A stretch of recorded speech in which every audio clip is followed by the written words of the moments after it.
Okay, just got to the microphone in time. This is VK3SL. Test transmission on 160 metres, 2 metres and streaming on live. This is a regular Friday night occurrence. Up the band a little bit on 160 tonight. There seemed to be a carrier on 1863, so I've notched up a little bit. So I hope that's not causing any distress. I don't think there's anyone with fixed frequency receivers. But if you through a loophole in time listening on a fixed frequency receiver in the 1920s, I'm sorry, this will be well, maybe it'll still be in your pass band. Anyhow, back on board. What have I got to say? Nothing to report, really. It's just boredom. One huge domestic avalanche and work avalanche. Well, it's sort of okay, but not a lot of hobby time, a lot of thought gone into other things other than the mainstream hubbub and the cyclic monotony of existence. Doesn't that sound wonderful? Well, this will be a nice antidote to that. So we'll have a few offerings this evening, not as long as the usual tests. We'll have to truncate things a little bit, but got a few things lined up. So this is strictly a test transmission, it has to be stated, and I acknowledge the fact that one of our regular listeners is wanting to test out his new Sanyo receiver. It's a local listener. Mr. Fleming, I hope it's going okay. I hope you've been able to tune in. Now, the fact I didn't actually retune the transmitter, but when I notched up the band a little bit, but hopefully it'll be still okay. Well, what do we start with today? What do I have on the spindle? We have Leonard Joy directing the Hi-Hatters, and this is a song from 1929, and it's a bit of a groovy track, and it's called Got a Feeling for You.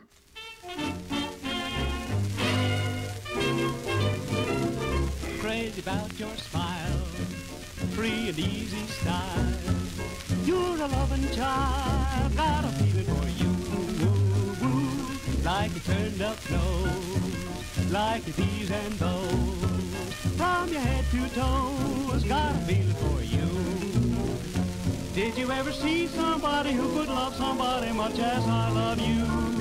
You're the kind of sweet somebody who could love somebody. Could you love me too? Oh my, you're the one I crave. I could be your slave. Honey, let me rave. Got a feeling for you.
Yes, we just heard the dulcet tones of Mr. Frank Luther. He's the vocalist with the Hi-Hatters, which is a Victor in-house band. Recorded in 1929, that's from an MGM Picture Hollywood review of 1929. And, it was a bit of an upbeat number there. What else? What other information have I got about this? Nothing of substance. Anyhow, look, it's good. Those they certainly they really, you can see the antecedents to the swing era when they're sitting right on the edge of the beat. It's very sort of upfront music, despite being recorded in the Depression, and you can see how that led into swing music with its driving syncopations. Now, another one on the turntable. Back a few years now. This is the other turntable, so I've got to do a little bit of manoeuvring here. There we go, turntable number 3 activated. And in this instance we have Irving Aronson and his Commanders on another Victor. This one is from 1925, a bit earlier. And we hear the Pump Song. So let's have a listen. This is VK3SL, testing on 160 metres, 2 metres, and the broadwave stream. The old oaken bucket, the iron bum bucket, the most covered bucket that hangs on the pump.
Like a man, but still a monkey ain't. A homely girl may look real cute behind a coat of paint. Don't let the outside surface mean anything to you. My father was a traveling man, that's how I know it's true. It's hard to tell the depth of a well by the length of the handle on the pump. It's hard to gauge a camel's age by the curl of the hair upon his hump. A girlie who may promise to be true to you may be true to you, and who knows who. To you it's hard to tell the depth of a well by the length of the handle on the pump.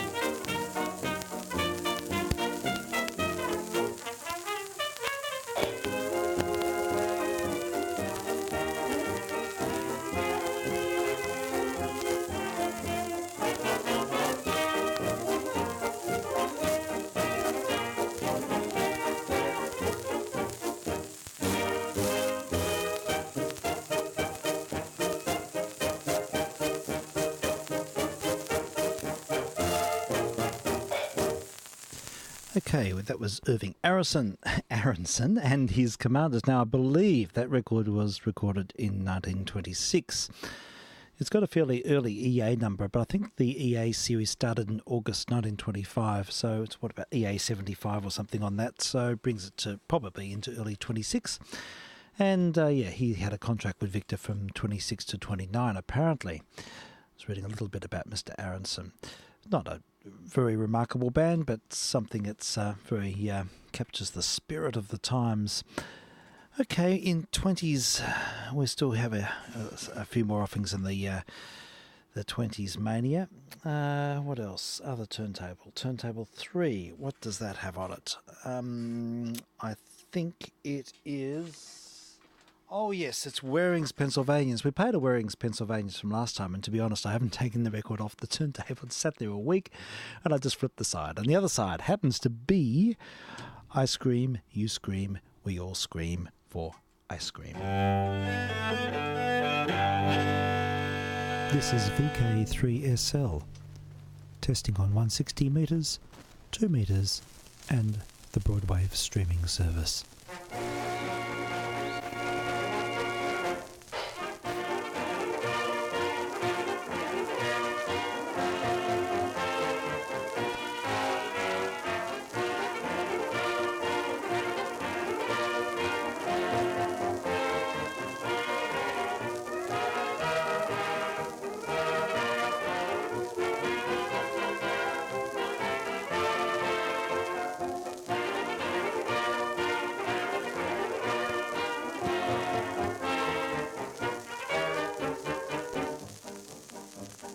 In the land of ice and snow, up among the Eskimos, there's a college known as Ukiwawa.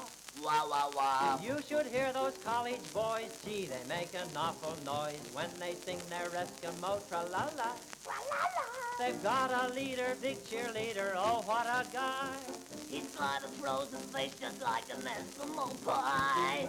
When he says, come on, let's go, though it's 45 below, listen what those Eskimo all holler. Come on, let's go. I scream, you scream, we all scream, right, scream, rock, rock.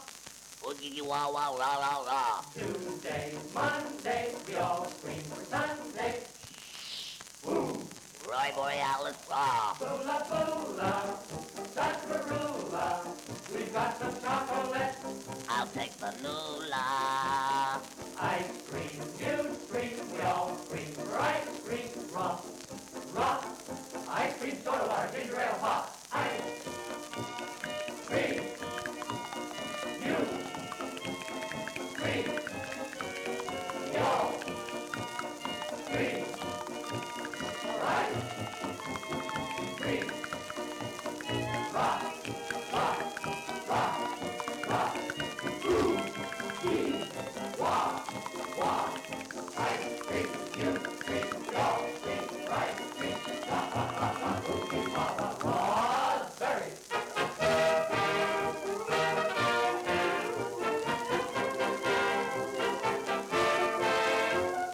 Iceberg, Ginsberg Goldberg, and Finberg. ice cream, go ahead. Okay, we just heard Waring's Pennsylvanians, Fred Waring and the orchestra from 1927-ish, and that featured Billy Costello, the original Popeye. He had the vocal chorus there. Interesting fellow, Mr. Costello. He made quite a few Popeye films, and then the Popeye character went to his head, and he was dismissed by Fleisch's over bad behaviour. So I think yes, it's Popeye just consumed him, I think, in some way. But yeah, Billy Costello, and he does feature on quite a few of those Fred Waring records from the late 20s. And with his distinctive gravelly voice and comic presentation. Okay, we've got to keep this moving because I can see that I could just settle into a bit of a big 20s show and then nothing else would happen. So, next, I did have something I stumbled upon, and it's a recording I haven't listened to for a very long time, but it happened to show up. And it's a early Bix recording. One of the records he made was with the Wolverine Orchestra in 1924. Someone's done quite a good transfer of this, and it sounds very well. It sounds quite clean, and you can certainly hear all the instrumentalists better than other transfers that I've heard of the Wolverines. Recorded for Janet in the 24, early 25. Anyhow, this is a recording called Big Boy. Features Big Spiderbeck on cornet before he'd sort of settled into his more Ravellian, Debussyan, impressionistic. What should I say? Yeah, he sort of became more of an avant-garde. Well, he tried to sort of push the boundaries of jazz and introduce classic elements into jazz. We've listened to quite a few of those later recordings. Earlier on, he was more of a mimic of Armstrong, but you do certainly hear some of his more esoteric flavours, I suppose you could say, particularly in the piano playing. It's interesting. You hear his cornet solo earlier on, then the piano solo, and then you can hear there's a bit of a gap before he picks up the cornet. He's obviously sitting at the piano, and then he joins in the last chorus on the cornet. So you can hear that moment where he goes from one instrument to the other. But particularly listen to the piano solo. It's quite interesting, and some interesting cluster chords there. But early Bix, and we'll have a listen now to the Wolverines. This is Big Boy, and I'm VK3SL.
That was the Wolverine Orchestra with Bix Beiderbecke playing both cornet and piano. He opened the song with his cornet solo, and then later, just before the end, big piano solo as well. So early Bix. Now I've got to keep this moving. What's next? Oh yeah, we do tend to like to play pieces in a minor key. One that jumped out at me this week is the original version of the song Tainted Love. It's a song written by Ed Cobb, and it was made very famous by the 80s band Soft Cell in the 81, I think it was, came out. And but the original version was actually recorded by Gloria Jones in 1964, and I stumbled on this as well, and I have to say it is so much better than the 80s version. It's a lot rawer, hasn't got that sort of synthesized primitive synthesizer edge, but look, it's just my preference. So I thought I'd put it on. It's in a minor key, and it's a great song. It's a song I've really always enjoyed, but I enjoy it even more now that I've heard the original. So we'll give it a burl, I think. This is jumping forward a few decades now. We're sort of hopscotching around a little bit tonight. Okay, so Tainted Love, Gloria Jones, 1964.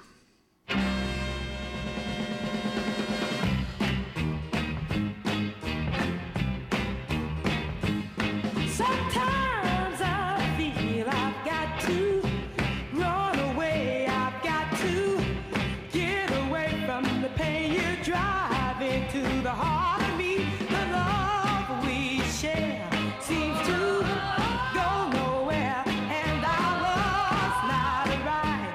For I toss and turn, I can't sleep at night. Once I read to you, now I run from you. The tainted love you're giving, I give you all a girl can give you.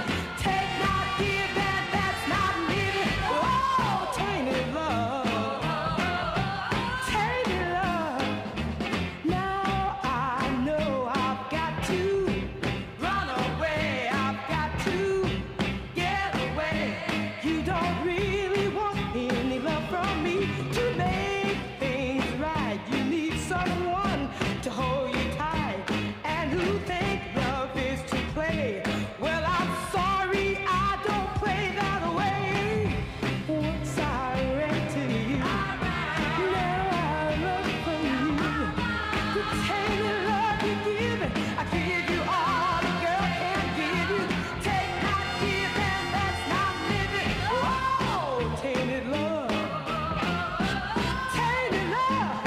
Don't touch me, please. I cannot stand the way you.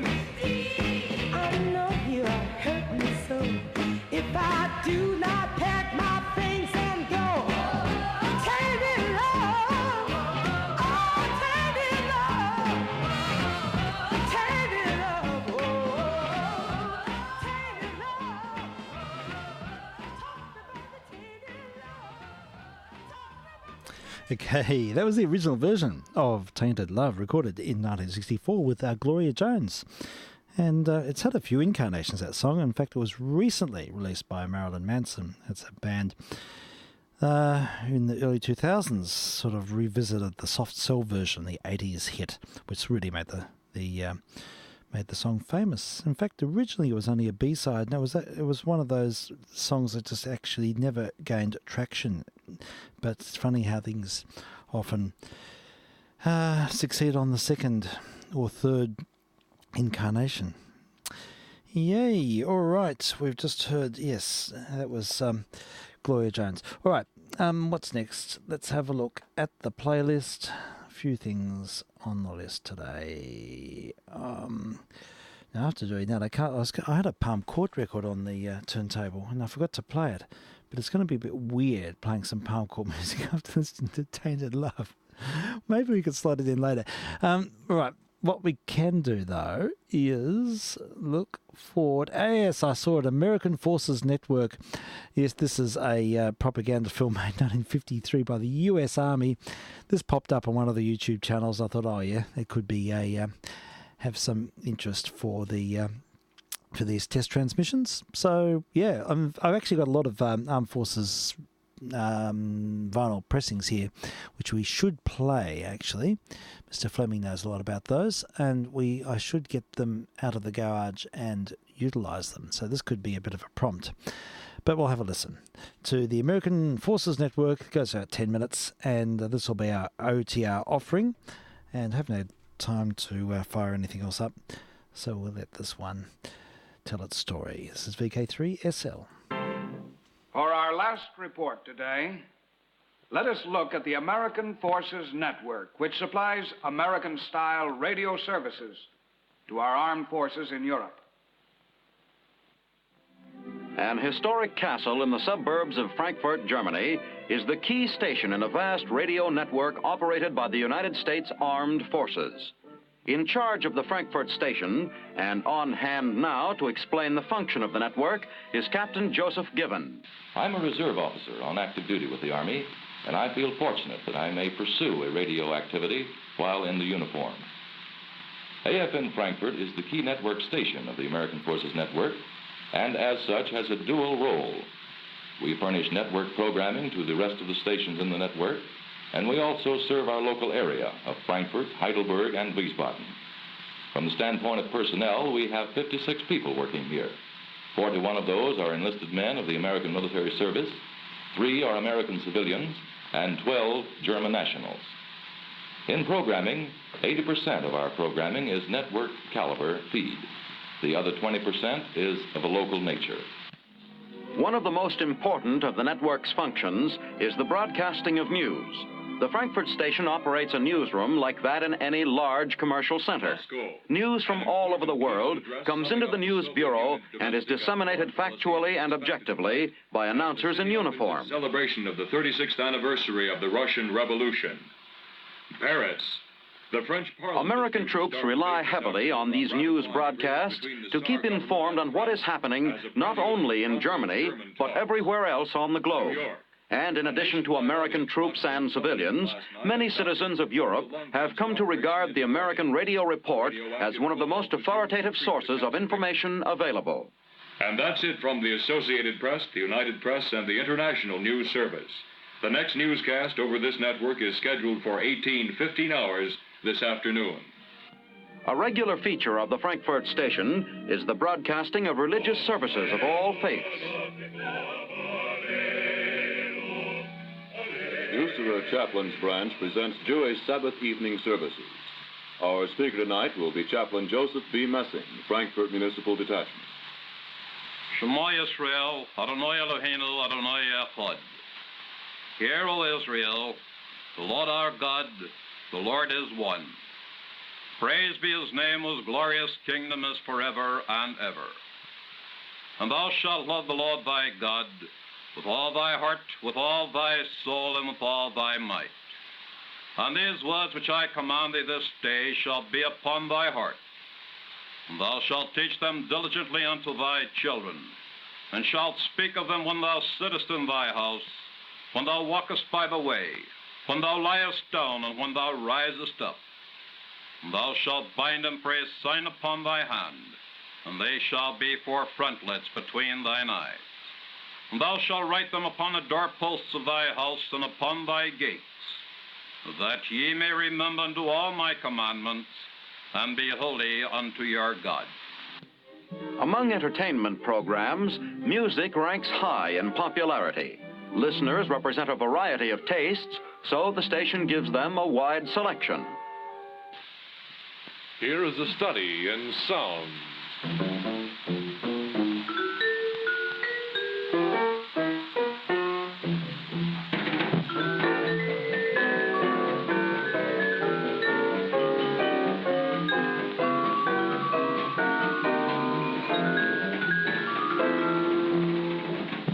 Again, we are assembled, the Joe Cardinal Quartet, 4 capables with 4 instruments, and many new, fresh ideas of modern jazz.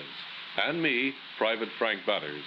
So let's study the sounds and observe on this opening song the intricate, delicate, round sounds of which we speak. If you listen carefully, you'll note this is much like I Only Have Eyes for You.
sports events traditionally are favorite forms of recreation for Americans, and the American Forces Network faithfully brings this kind of recreation to its listeners. Here, broadcasters are at Landstuhl, Germany, to report on a football game between Air Force teams from Landstuhl and Wiesbaden air bases. When a Navy salvage crew tries to retrieve an Army vehicle which has plunged into the Rhine River, the station sends a reporter to find out what is happening. Now here we have a young sailor who's going to go down and get this car back for the U.S. Army this afternoon. What is your name, please? George Holstein. George Holstein. And where are you from? Kingston, New York. That's upstate New York, isn't it? Yeah. Is this the... I know it isn't your first trip. How many dives have you made such as this? Oh, such as this, well, I haven't made too many before I come over to Germany, but since we've been over here, we've been diving quite a bit. Because the Army, there's a lot of Army over here, a lot of lakes. Guys all the time going out in the lakes and getting drowned. And these bridging operations, things are always falling off them. And you're the boys called upon. Yeah. The small little Navy unit here is really well known in Germany then, aren't you? A little bit, I guess. This kind of on-the-spot reporting of interesting events is a regular feature of the American Forces Network. As the diver descends into the river to begin his search for the lost car, the reporter describes what is going on in detail for his radio audience. In the station, technicians keep open the channels which carry the reporter's first-hand account of the success of the salvage operation. Nothing happens or nothing goes wrong here. Now the car is completely out of the water. And during this operation, up to, about a half hour ago, an Army crane has just arrived on the scene to take this car back to its respective motor pool, I believe Darmstadt, wherever the car came from, and perhaps salvage the car for whatever they can. Didn't get banged up too much. The top naturally is pushed in and the sides pretty well banged. After more than a decade of constantly expanding and improving service, the mission of the American Forces Network remains constant: to broadcast the best of radio fare for the information, education, and entertainment of the American forces in Europe. Okay, that's suddenly finished. Yeah, there we go. That's our little OTR offering tonight, and American Forces Network. 1953, US Army. It's a film, and I've never seen so many RCA 44BX microphones in one 10-minute segment. Every scene had an official shot of the announcers with one of those wonderful 44BX mics. And a couple of 77s in there as well. It's a very RCA-oriented film. And, of course, it's the studio shots with the big yard consoles. And I think I even spied some early Ampex tape machines as well. So, yeah, quite interesting. Okay. Well, I reckon that's been a little bit of a sandwich, so I can play that palm chord recording I was planning to put on. So, yes, this one jumped out of the pile. I sort of almost fell out of the pile. But it took my attention because the name of the recording is The Mosquito Parade, and it's a London Novelty Orchestra recorded in the late 20s. Now, it brought back to me a long time ago, in the early 90s, I used to run a palm chord orchestra. It was a seasonal thing. There used to be a state music camp I used to be involved with, and we'd get all the tutors and we'd form a palm chord orchestra and give a concert. And I got all the material for those performances from the old 3DB archive. I had access to it, and there was thousands of charts. And I've still got under the house somewhere archive boxes full of photocopies, reams and reams and reams of copies of the of music from that collection. And amongst them all was this piece. I'm pretty sure it's the Mosquito Parade. It sounded very familiar. So I put it on, and it brings back memories of those times. So what do? I need to cue up turntable number 1. I think it's on, and I'll let the ident allow me a little bit of headroom here. Don't need to say anything. This is VK3SL test transmission.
Okay, that was the Mosquito Parade. It's a London Novelty Orchestra recorded in the late 20s on a Regal, and a pretty upbeat performance of that piece. That was also recorded by, who was it? Alfredo Campoli. Yes, he made a recording of that same piece. I remember hearing his rendition when I was, put those little concerts on. And, gosh, that's fun music. It brings back a lot of memories for me. And we'll have to see what else I've got in the Palm Court pot boiler department. Lots of segments to fulfill for these test transmissions. And I was almost caught off guard. I was just penning an email to Mr. L. Let's have a look. Oh, yes. Now, this is interesting. This is very interesting. We've Mr. L made a wonderful discovery this week. He was in Castlemaine area and stumbled upon quite an incredible collection of pre-First World War recordings, and I don't know if he was able to bring many back with him, but it seemed like quite an eclectic, interesting collection. And amongst them all is a very rare recording of Percy Grainger playing the Debussy's Toccata. It's from his Pour de Piano, the sort of suite he wrote in the 1890s. In fact, it's potpourri. It's really just three movements assembled. I think they were written at different times, and he cashed in on it and assembled them as a little ensemble, a little suite. The last movement of that suite is a toccata, and it's a pretty interesting work. It's certainly it's quite dense in its writing, and it's his aim was to sort of highlight the virtuoso elements of the piano, but it's quite transparent writing, like all of Debussy's music. And some people think that actually foreshadows his excursions into neoclassicism later in his life. He certainly changed direction a little bit, and in some respects, there's a sort of formality about this work, which maybe does foreshadow that later Debussy period. But anyhow, it's an interesting work, and it's very characterful performance by Mr. Granger, and Chris has done a masterful job in resurrecting this and bringing out a lot of its colour and a lot of its character. And we hear Granger in full force. So we'll have a listen to this. It's an acoustic recording, but it doesn't sound like it really. It sounds amazing, really. So let's have a listen straight off the source, and recorded on the 14th of July 1914. I thank Mr. Long for this. We will compare this with another performance of the same work, but recorded on piano roll in 1921 by the same artist, by Granger himself. And but we might back-to-back them, actually. I think we'll do that. And you can have a listen. The piano roll has a certain flatness about it compared to the live performance, as always. I've never favoured piano roll for artistic performances. They're fun for these test transmissions in the booth here, but for really artistic performances, they tend to lack a lot. But in this instance, the work does actually present quite well. So have a listen to both of them. First one's from Mr. Granger live in 1914, and the second one's from a piano roll in 1921. So it's quite short. See what you think. VK3SL.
Okay, we heard a comparison of two recordings of Percy Granger. Whoa, no, that's enough. Thank you, Mr. Granger.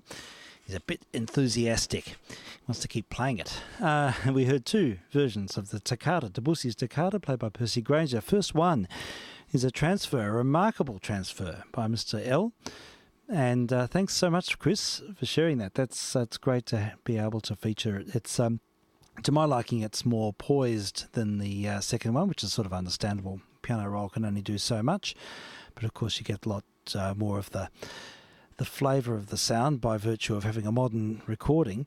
But nevertheless, the first one is remarkable, and there's a lot in it. It's very poised, and and quite transparent. It's unlike a lot of Debussy's music. It's quite driven, and as I mentioned before, it does foreshadow some of his neoclassical works in its sort of metric sense, and its 4-metre classical concept, I suppose.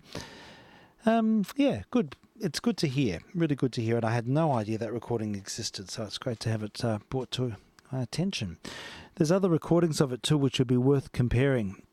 Might have to save this up for another time. There's a wonderful performance of Gieseking playing it in the 50s, and he was another early exponent of the work, quite a different interpreter, but we'll probably flesh this out further.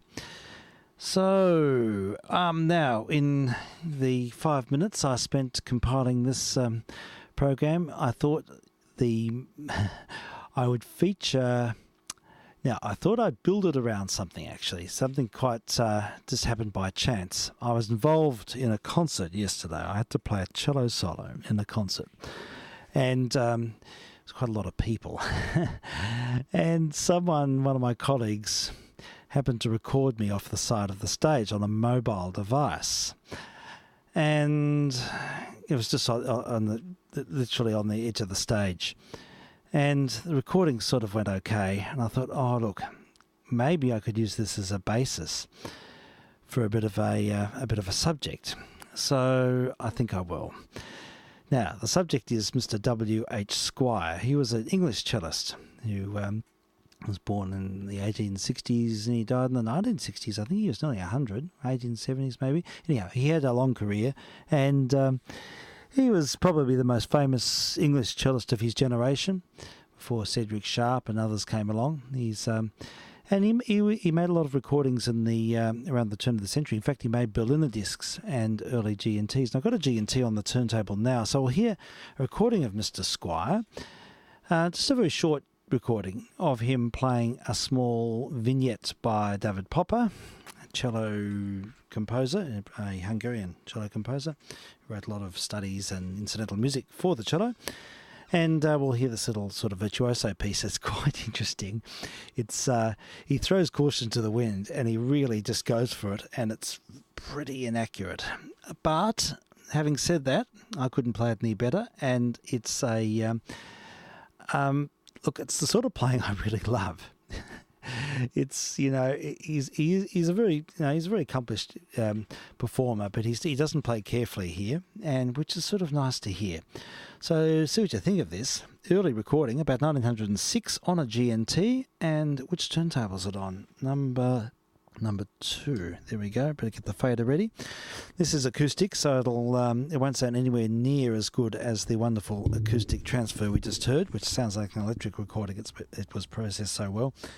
But here we go. We'll have a listen to W.H. Squire, English cellist, and playing Papillon by Popper. Whoops.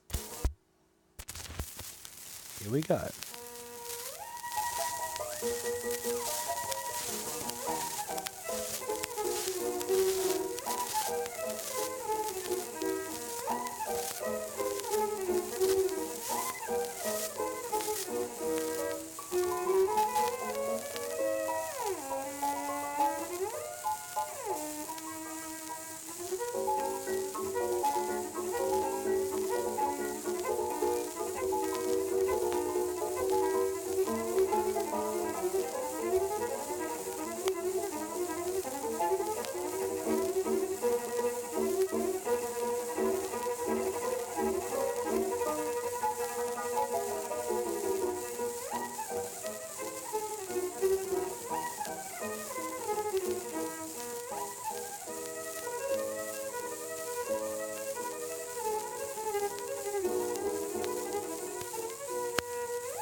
Hey, what do you think? That, of course, one thing to consider is that was all played on gut strings. Now, no one plays on gut A strings anymore, very rarely, unless you're an authentic music nut. Yes, he was playing on 4 gut strings, most definitely. No steel strings in 1906. And to get that clarity on the A string and with those wonderful big octave leaps, or 2 double octave leaps, so the anomalies in the gut alone would probably make it almost impossible to play in tune. But look, it's vital. It's out there, and it's nice to hear a player not play safely. So I quite enjoyed that. And it makes me feel better. What else? There's another one of Mr. Squire. Here's one. There's lots of his records here. They're all pot boilers, and they're all sort of slow and syrupy and soporific. Well, this one's no exception, but it's electric recording made in the late 20s, and he's playing Shenandoah, the She Shanty by Tillman. I haven't got my glasses on. But we'll have a listen to Mr. Squire, and we'll hear the full quality of his tone on a laminated Columbia.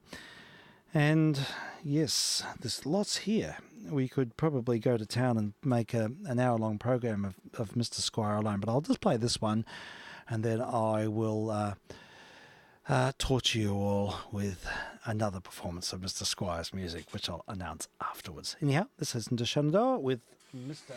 W.H. Squire. Whoops, wrong fader.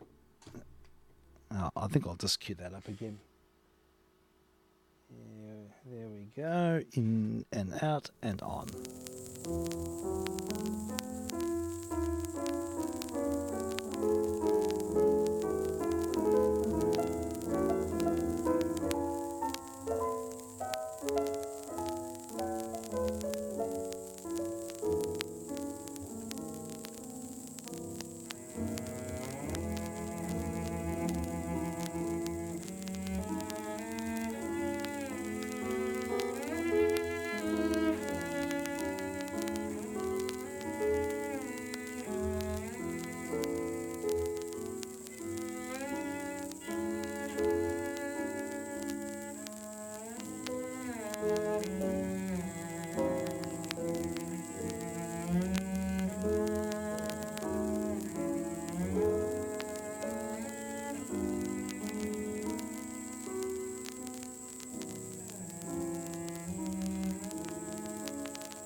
Well, that's a very elegant performance. It's Mr. Squire, Mr. William Henry Squire, recorded in the late 20s, and Shenandoah. That was his own arrangement of that work. And we're just sort of featuring a couple of his recordings as a bit of a segue into my own performance of Mr. Squire's music. He wrote dozens and dozens of short pieces and for the cello, and he was really prolific. And his music's quite accessible, and so I found myself presenting this. I wanted to play it because it's a great piece to ham up, but it captures something, and see what you think.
Okay, that was the music of W.H. Squire. It's his work, Prayer, and written for cello and piano. And that's from a concert I participated in last night. So I just thought it might be fun to flesh out the W.H. Squire story a little bit.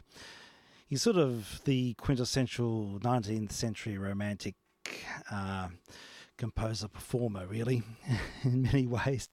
He's very much that old style of playing with lots of portamenti, both upward and ascending and descending portamenti, which is quite unfashionable now, but I like it, and I like to emulate it a bit when I get the chance. So that was just a bit of an excursion into craziness. All right, so let's move on. It's getting late, and I've got a lot on tomorrow. Let's see what else. Oh yeah, this one here is for our Japanese correspondent, who's probably listening. So yes, our Japanese correspondent is a horn player, and he's been performing this work. So I thought it would be interesting to have a listen to what I think is the quintessential interpretation of the Mozart horn concertos. This is the rondo from the E-flat K495. It's performed by Dennis Brain and Mr. Carrion, conducting, recorded in the early 50s, I think. But I'll have a listen to this remarkable performance of the last movement of that particular concerto. This is VK... Oh, whoops, I'm going to get the fader up. This is VK3SL testing.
Dennis Brain with Herbert von Karajan and the Berlin Orchestra with Mozart's Horn Concerto number 4, E-flat major, the last movement, the Rondo movement. And Dennis Brain and his father Aubrey Brain were both probably the most celebrated horn players of their time. Dennis Brain had a really, really tragic demise. Don't want to take the shine off that performance, but I heard the story from first hand actually about the tragic loss of Dennis Brain. One of my uni professors was at the Aldeburgh Festival where Dennis Brain was performing, and he had to return to London that night, and his friend Chris told me that they were all trying to persuade him not to drive back at night. He had a Triumph sports car, and he was determined to get back to London for a gig the next day, but they're trying to persuade him not to. Well, it was an ill-fated trip. The car ran off the road, and he was killed. And very sad. And he was only 36, and he was probably the greatest horn player of all time. He's a player that everyone compares themselves to. Such incredible control over the instrument, and just so musically interesting and great imagination for the horn. So that's the story of Dennis Brain, but superb performance there. But apparently he always loved fast cars, and the story is that during one of his famous recordings, instead of reading from the music, he put up on the music stand a magazine about sports cars, and then during the twiddly passages he'd be turning the pages reading about the cars, and this would nonchalantly come in and play really well. Sort of a bit of a statement, I suppose. So, but sadly it caught up with him in the end. All right, we're going to have to wind it up, folks. I thought I'd just play a little bit of Mozart's Grand Partita with the Vienna Philharmonic with Furtwängler. Just the Adagio movement. It's absolutely beautiful. It's a piece for winds. Had enough strings tonight, and some lovely horn writing in this as well. But it is absolutely sublime. Quite reflective music, and what I will do is come back at the end and open up Channel D, noting that it's a crossband contact, so if you want to call in, you'll have to you can come up on 147.475, but you'll have to listen to me on 160 meters. But I'm not going to hang around for long afterwards. I've got an early start. I've got one more week of this craziness, and then hopefully I can start getting back to normality next week. That's the plan anyhow, but I have to be up early tomorrow. Alrighty, so without any further ado, I'll wish the listener all the best. Have a good week. Thank you for your indulgence listening to all of the bilge. And as always, it's a bit of a potpourri with lots of I's and dots. But we'll find something else equally as bizarre next week, I suppose. All right, have a good week. Catch you soon. This is VK3SL signing, and with the beautiful music of Mr. Mozart and Mr. Furtwängler. Cheers for now.